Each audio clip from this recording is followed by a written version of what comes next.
What could possibly go wrong?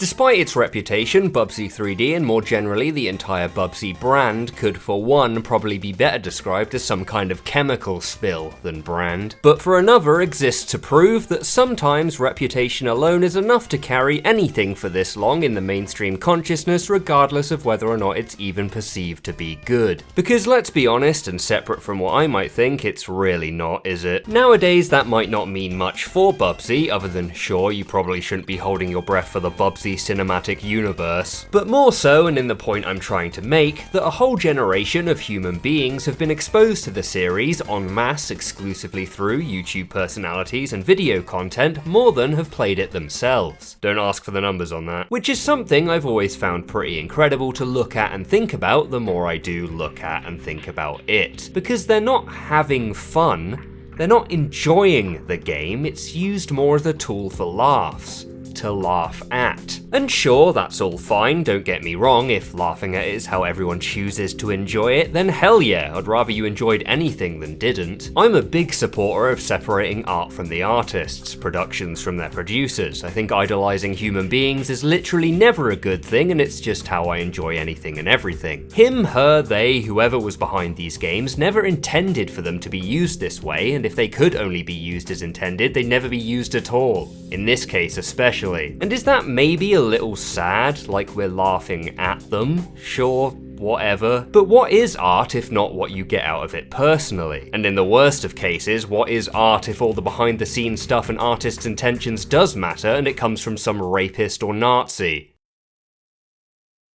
But anyway, back to Bubsy. Even with the comedy angle, I think on average the vast majority of people out there wouldn't count finding the game funny as liking the game itself, enjoying the game itself as any credit to the game itself at all. But even still, and in the point I'll be making here, if that doesn't apply to you and we ignored even that, what if I told you that you actually already really like this game? Except in complete sincerity and without laughing at it. That all you needed was some mental context that only ever originated from your own brains anyway. You'd probably laugh at me.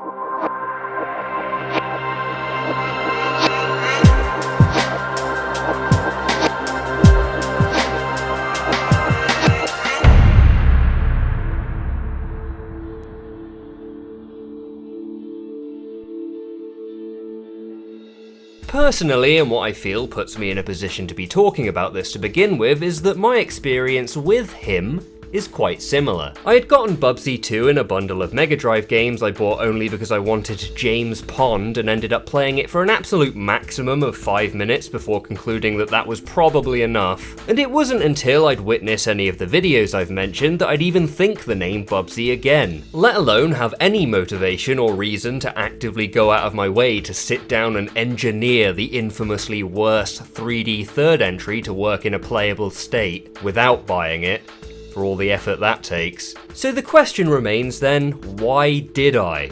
And why then do I find myself playing this game a lot? Don't get me wrong, I wouldn't call myself a fan. I don't care much for the story, characters. It wouldn't be how I'd have chosen the game to control for one thing. But that's regardless, in spite of that, to the point where nowadays, if anything is left idle on my second screen just for the vibe, it's more than likely Bubsy 3D. But why?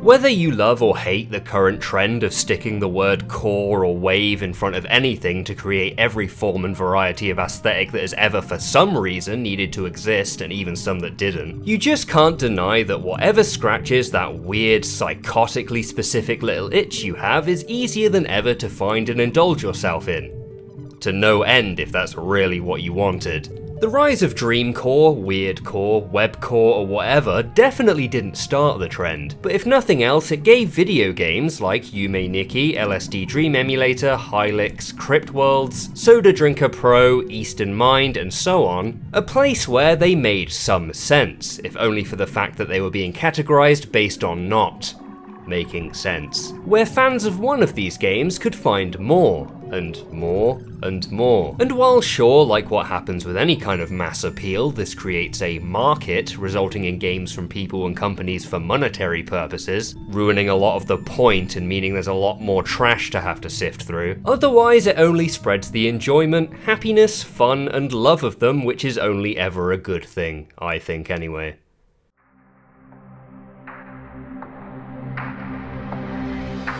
At this point, I think the point I'm trying to make is probably pretty obvious. It doesn't even take an interest in any of this stuff to see where I'm going with this. So why then does it seem so hard for anyone who does seem to like this stuff to give the game the same chance? And I have a good idea as to why.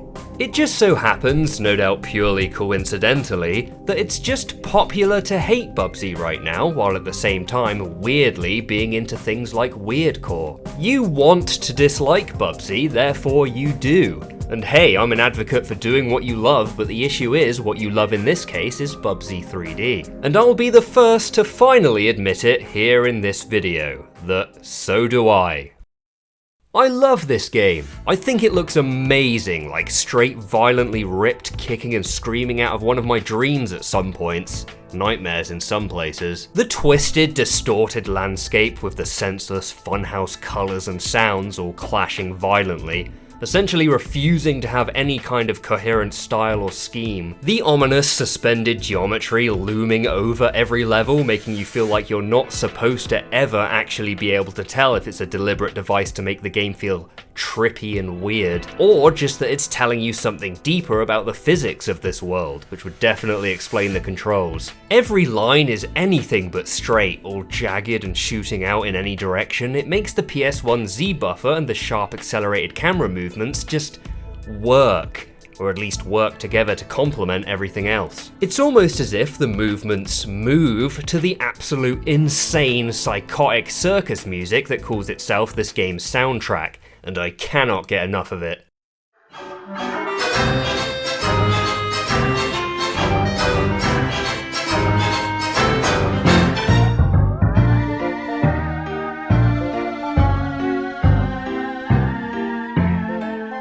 Imagine waking up in this hell with this music, because it is hell. I'm not saying it looks beautiful, and things don't have to. This style is really appealing to me in a way I can only begin to describe. It's beautifully ugly. Even when it wants to be all atmospheric and ominous, it absolutely nails it, with these tracks that use like these gentle piano pads and these melodies played on textures that I can only really describe as sounds of drowning.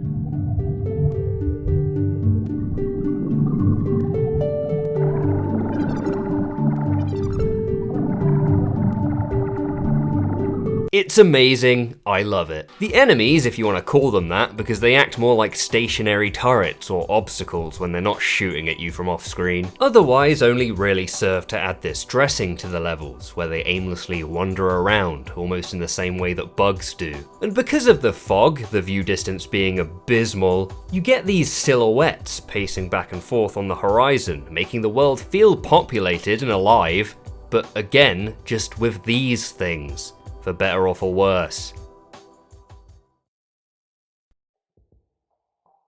All of which are points that essentially perfectly sum up this game. Again though, only really to me, but if I can get one person to kind of maybe start to see where I'm coming from, it would have been worth it. If only to not feel completely insane at least. Again, like is a problem with most videos of mine, this was always just gonna be me arguing with myself as if to disprove an argument no one is making, no one might have ever even made, and from someone that might not even exist. So it's worth saying that when I happen to use any example, just know that I have nothing against anyone in them. I'm not saying they're wrong about anything, and I'm only really even using them in the first place because they're ones I've happened across personally. I mean, you can tell just by looking at it. This does not even look like a finished game. It looks like a testing room, grid flooring and all. There's no textures to the environment. It doesn't look like a place.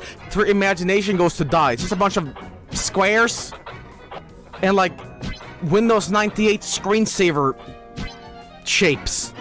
No textures, blinding colours, jagged and ugly shapes jutting out all over the place, no theming, and some of the worst character models you'll ever see. And all of that is great, as it is in LSD Dream Emulator or any of the other surreal artsy exploration games that are popular right now. And I'm obviously prepared to admit the potential that I am the weirdo here that just can't seem to see the shortcomings of Bubsy 3D, despite the fact that I'd argue I absolutely can see all of them very clearly, because I'm sure that from some other people's perspectives that might also seem to imply that I can't see the true value in the surreal exploration games I've mentioned, and that by comparing them to Bubsy I'm committing some kind of blasphemy. In which case, sure, I'll accept that. I'd be the first to admit that I do like bad games. Some of my favourite games of all time are so-called bad games, but the quality of certain aspects are completely irrelevant to me because those aspects to begin with are so unimportant. I like interesting music, graphics, things like colour, shapes, sounds, environments, and controls, gameplay, and mechanics are all only really things that help me to better interact with them. So when they're considered to be bad, it's only really an issue if they get in the way, and putting it like that might be the final nail in the coffin, but also helps me to understand why my tastes tend to differ so violently from everyone else's.